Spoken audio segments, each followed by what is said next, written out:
प्रेम पत्र राधा स्वामी भाग तीसरा वचन 27। सच्चे परमार्थी को वास्ते अपनी तरक्की के 7 बातों की संभाल रखना जरूर है। जो कोई की सच्चा परमार्थी है और सच्चे मालिक से उसके निज धाम में पहुंचकर मिलना चाहता है, उसको ये 7 बातें जरूर माननी चाहिए और उनके माफिक अपने परमार्थ की कार्रवाई करनी चाहिए। तब उसके हृदय में प्रेम पैदा होगा और उन 7 बातों की संभाल के साथ दिन दिन बढ़ता जाएगा, यानी परमार्थी रंग चढ़ता जाएगा और संसारी रंग उतरता जाएगा, यानी मन के अंग बदलते जाएंगे और दिन दिन विकार घटते जाएंगे। वे 7 बातें ये हैं। पहले, कुल मालिक राधा स्वामी जाल के चरणों में प्रीत और प्रतीत। यह बात सत्संग में निर्णय और भेद के वचन सुनकर और उनका गहरा मनन और विचार करके हासिल होगी। हर एक परमार्थी को मुनासिब और लाजिम है कि जिस कदर संशय और भ्रम और शक और शुभे निस्बत कुल मालिक की मौजूदगी और उसकी सर्वसमर्थता और कुदरत के उसके मन में धरे होवें या पैदा होवें, उनको सत्संग में बैठकर साफ और दूर करावे। क्योंकि जो किसी किस्म का थोड़ा भी शक और संदेह इस मामले में रहा तो वह प्रीत और प्रतीत में विघन डालेगा और फिर अभ्यास में भी कसर पड़ेगी और ये संशय और भ्रम राधा स्वामी मत के सत्संग में आसानी से दूर हो सकते हैं। दूसरे, संत सद्गुरु और सद्गुरु के चरणों में प्रीत और प्रतीत। यह बात वास्ते दृष्टि से बनने अभ्यास और पूरे तौर पर समझने उसूल राधा स्वामी मत के बहुत जरूरी है। जो संत सद्गुरु में थोड़ा बहुत भाव नहीं आवेगा तो मत की भी समझ बखूबी नहीं आवेगी और न जुगत दृष्टि से कमाई जावेगी और न अंतर और बाहर मेहर और दया की प्राप्ति होगी। जो कोई सच्चा खोजी और दर्दी है उसको संत सद्गुरु के चरणों में वचन सुनते ही भाव और प्यार आवेगा, क्योंकि उन वचनों को सुनकर और समझकर अपने प्रीतम कुल मालिक का लखाव आवेगा और उसके निज धाम और रास्ते का पता और भेद मिलेगा और चलने की जुगत दरियाफ्त होगी। फिर ख्याल करो कि जो कोई अपने प्यारे माशूक और मतलूब का पता और निशान बतावे तो वह किस कदर प्यारा लगना चाहिए। दुनिया में जो कोई कासिद वगैरह अपने प्यारे की परदेश से खबर लाता है वो निहायत प्यारा लगता है और उसकी बहुत खुशी के साथ खातिरदारी और मेहमानदारी करते हैं।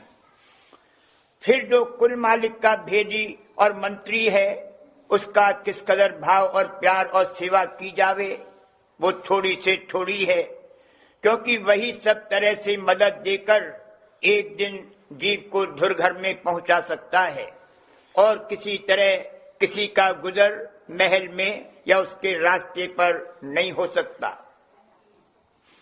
सच्चे परमार्थी को सत्संग और अभ्यास करने से दिन दिन उसकी गतमत और ताकत की खबर पड़ती जाएगी और उसी कदर उसकी प्रीत और प्रतीत उनके चरणों में बढ़ती और मजबूत होती जाएगी। तीसरे, शब्द और नाम में प्रीत और प्रतीत। राधा स्वामी मत में नाम की 2 किस्में हैं। एक ध्वन्यात्मक जिसको शब्द कहते हैं और उसकी धुन घट घट में हर एक के जारी है और यह मुराद चैतन्य की धार रमा से है जिसके साथ बराबर धुन होती है और वही धारा कुल रचना की कर्ता और संभालने वाली है। और दूसरा वर्णात्मक, इससे मतलब उसी ध्वन्यात्मक नाम से है जो कि बोलने और लिखने में आया और ध्वन्यात्मक नाम को लखाता है। ध्वन्यात्मक नाम यानी शब्द ज्यों का त्यों बोलने और लिखने में नहीं आ सकता, लेकिन जहां तक कि मुमकिन था संत उसको तलफ्फुज में लाए हैं और उसके वसीले से ध्वन्यात्मक नाम को लखाते हैं। ध्वन्यात्मक नाम चैतन्य की धार है और वही जान और सूरत की धार है और उससे सब रचना हुई और उसी के आश्रय कायम है। इसी धार को यानी उसके साथ जो धुन हो रही है उसको पकड़ के चलना सूरत शब्द योग कहलाता है। इसी जुगत से यानी सूरत को शब्द में लगाकर चढ़ाने से रास्ता तय करना और एक दिन धुर घर में पहुंचना मुमकिन है और कोई दूसरा रास्ता धुर घर का पहुंचाने वाला रचा ही नहीं गया। प्राण की धार और दूसरी धारें माया के घेर से निकसी हैं, सो वहीं उलटकर खत्म हो जाती हैं। माया यानी भवसागर के बाहर कोई नहीं जाता है। इस वास्ते सच्चे परमार्थी को मुनासिब है कि शब्द का भेद लेकर यानी मुकाम मुकाम की धुन को दरियाफ्त करके और उसमें प्यार और भाव लाकर नित्य नियम से अभ्यास करे और कुल मालिक राधा स्वामी जाल की शरण दृढ़ करके संत सदगुरु की दया संग लेवे। तब अभ्यास में पूरी मदद मिलेगी और अगले पिछले कर्म और मन और माया के विघन सहज में आहिस्ते आहिस्ते कटते और दूर होते जावेंगे।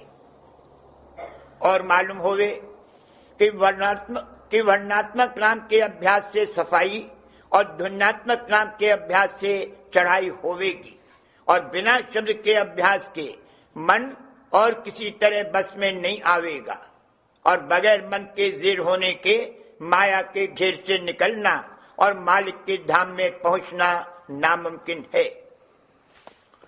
चौथे, प्रेमी और भक्तजन यानी राधा स्वामी मत के सत्संगियों में प्यार और दया भाव। जो सच्चे परमार्थी हैं उनके मन में सच्चे मालिक राधा स्वामी दयाल और संत सदगुरु के चरणों में प्यार जरूर होगा और उस प्यार को वे दिन दिन बढ़ाने की कोशिश करेंगे।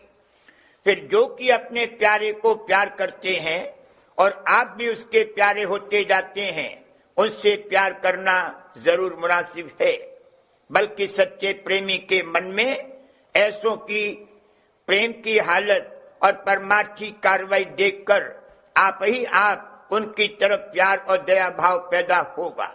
जैसा कि किसी आशिक ने इन कड़ियों में कहा है, मुझे अपने प्रीतम से है ये करार कि जब तक है जान देह में बरकरार, करूं उसके भक्तों से हरदम प्यार, रहूं उनको आपे के माफिक निहार।